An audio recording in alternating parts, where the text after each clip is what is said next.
Assalamualaikum warahmatullahi wabarakatuh.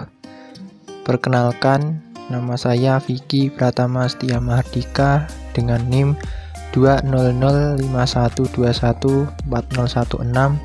dari Prodi S1 Sistem Informasi kelas 2020B Universitas Negeri Surabaya. Pada kesempatan kali ini, saya akan membahas mengenai infrastruktur jaringan. Sekaligus untuk memenuhi tugas dari Bapak Agus Prihanto, STMkom, selaku dosen mata kuliah Jaringan Komputer Universitas Negeri Surabaya. Baik, sekarang mari kita menuju pada pembahasannya. Ada 7 pembahasan yang akan saya bahas. Yang pertama yaitu pengertian infrastruktur jaringan. Yang kedua, jaringan komputer berdasarkan distribusi data. Yang ketiga, jaringan komputer berdasarkan jangkauan geografis. Yang keempat, jaringan komputer berdasarkan transmisi data.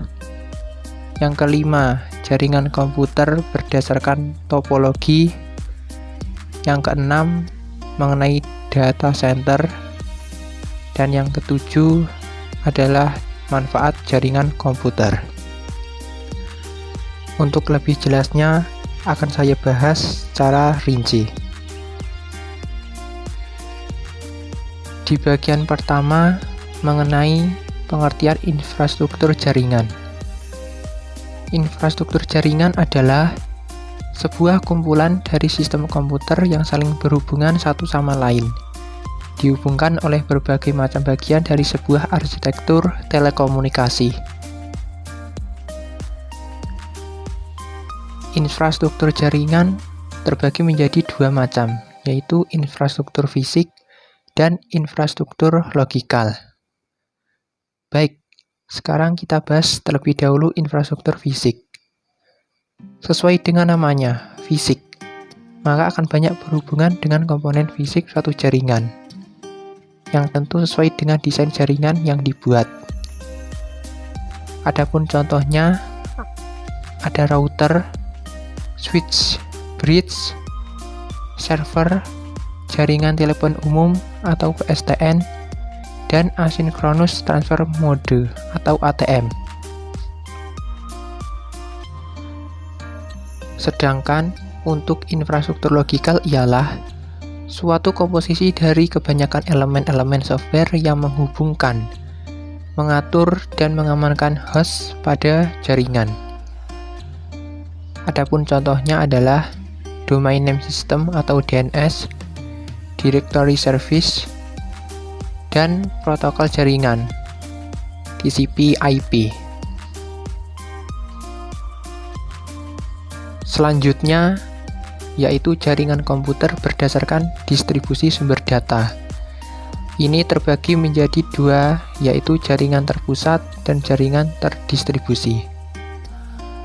Jaringan terpusat yaitu jaringan yang terdiri dari komputer klien dan komputer server, di mana komputer klien bertugas sebagai perantara dalam mengakses sumber informasi atau data yang berasal dari komputer server.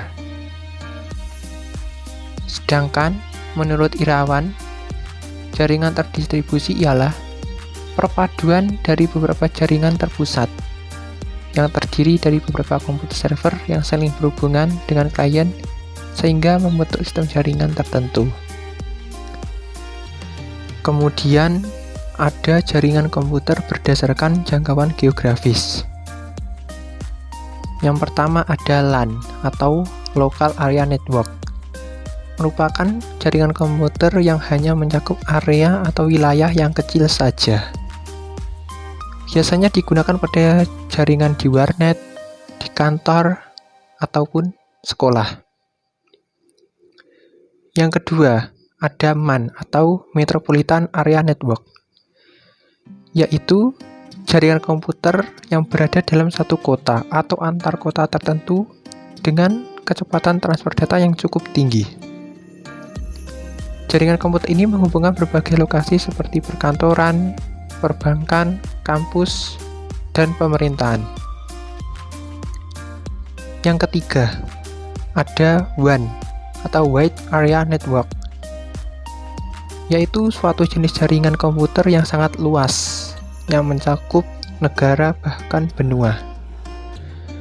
Adapun media transmisi yang digunakan kabel bawah laut dan satelit. Yang keempat, ada PAN atau Person Area Network.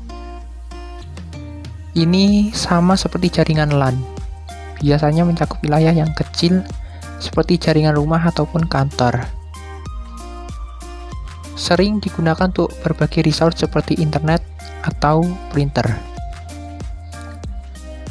Dan yang terakhir ada CAN atau Campus Area Network. Bisa dibilang mirip dengan jenis jaringan komputer MAN, tetapi terbatas pada universitas atau kampus dan biasanya disiapkan untuk kegiatan pendidikan seperti pembaruan kelas, praktik laboratorium, email, ujian, pemberitahuan, dan lain-lain. Selanjutnya ada jaringan komputer berdasarkan transmisi datanya. Terbagi menjadi dua, yaitu jaringan komputer berkabel dan jaringan komputer nirkabel. Jaringan komputer berkabel atau wired network adalah jenis jaringan komputer yang menggunakan kabel sebagai media transmisi datanya. Kabel tersebut digunakan sebagai penghubung komputer dengan komputer lainnya agar komputer tersebut dapat saling bertukar data maupun terhubung dengan internet. Jaringan komputer nirkabel atau wireless network tidak menggunakan kabel sebagai media transmisinya, karena pertukaran informasi atau data antar komputer menggunakan gelombang elektromagnetik. Jika berdasarkan pada topologinya, jaringan komputer dibedakan menjadi 6. Ada topologi mesh, topologi star, topologi bus, topologi jaringan tree, topologi extend star, dan topologi jaringan ring. Yang pertama, topologi mesh. Adapun kelebihannya ialah jalur pengiriman data sangat banyak, jadi tidak akan adanya tabrakan data atau collision. Besarnya bandwidth cukup lebar dan untuk tingkat keamanannya sangat baik. Sedangkan untuk kekurangannya ialah pada proses instalasi jaringan ini sangatlah rumit karena membutuhkan banyak kabel. Untuk biayanya sendiri juga sangat mahal karena membutuhkan banyak kabel. Topologi star. Kelebihannya ialah jika salah satu komputer mengalami problem, maka akan tetap berjalan dan tidak mempengaruhi komputer yang lainnya. Bersifat fleksibel. Tingkat keamanan cukup baik daripada topologi bus. Dan cukup mudah dalam mendeteksi masalah jika terjadi kerusakan pada jaringan. Sedangkan untuk kekurangannya ialah jika switch atau hub yang notabene sebagai titik pusat mengalami masalah, maka seluruh komputer yang terhubung mengalami masalah.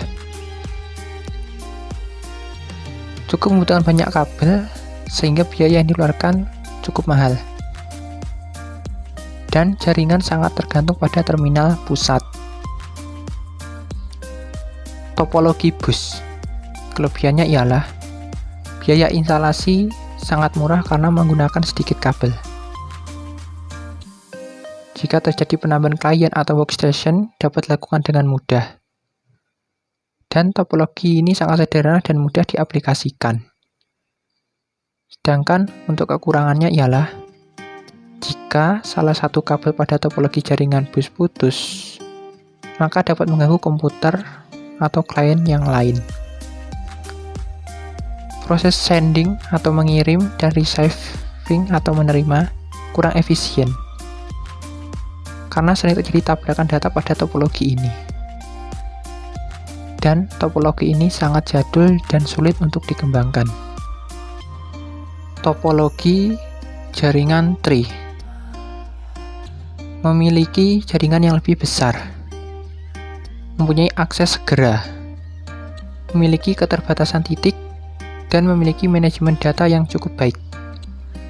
Sedangkan kekurangannya ialah dapat melumpuhkan semua jaringan, pengelolaannya yang tergolong sulit, biaya yang cukup banyak, dan memiliki konfigurasi serta perawatan yang sulit.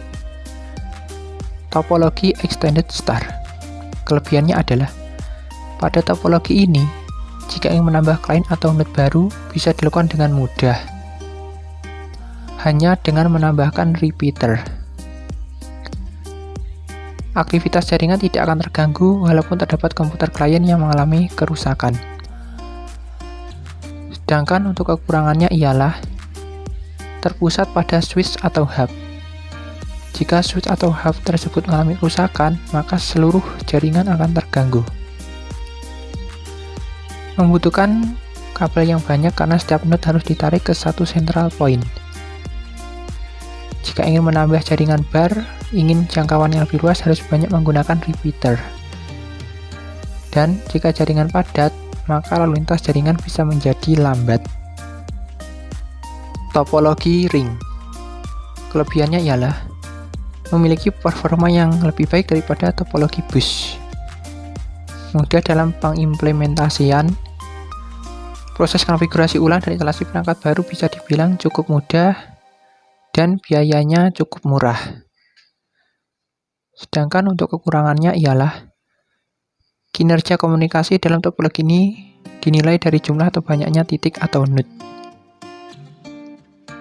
Troubleshooting bisa dibilang cukup rumit. Jika salah satu koneksi putus, maka koneksi yang lain juga ikut putus. Dan biasanya terjadi collision atau tabrakan data. Lalu ada data center. Apa yang dimaksud dengan data center? Data center ialah sebuah fasilitas yang dimanfaatkan atau dikelola untuk kebutuhan sistem dan komponen-komponen komputer, seperti penyimpanan data atau database dan telekomunikasi. Fungsinya adalah merupakan prioritas utama untuk memajukan proses bisnis. Sebagai penyimpan, pemroses, dan menyebarkan data dalam jumlah yang besar. Dan sebagai principal repositories, yang berarti mencakup segala kebutuhan. Adapun hal-hal yang diperhatikan dalam data center ialah sumber daya listrik, sistem pemrosesan dan penyimpanan, sistem keamanan, bandwidth, dan IP provider. Lalu, apa manfaat dari jaringan komputer? Manfaat dari jaringan komputer antara lain sebagai media berbagi sumber daya, memudahkan komunikasi jarak jauh, memungkinkan akses data secara remote, meningkatkan keamanan dan manajemen data, serta memfasilitasi jalur baru untuk konten hiburan. Demikianlah yang dapat saya sampaikan. Apabila ada kekurangan, saya minta maaf. Semoga dengan mempelajari infrastruktur jaringan, kita dapat memahami perkembangan jaringan dari masa ke masa, dan tentunya dapat menambah wawasan dan pengetahuan bagi teman-teman. Akhirnya, terima kasih. Billahi taufik wal hidayah. Wassalamualaikum warahmatullahi wabarakatuh.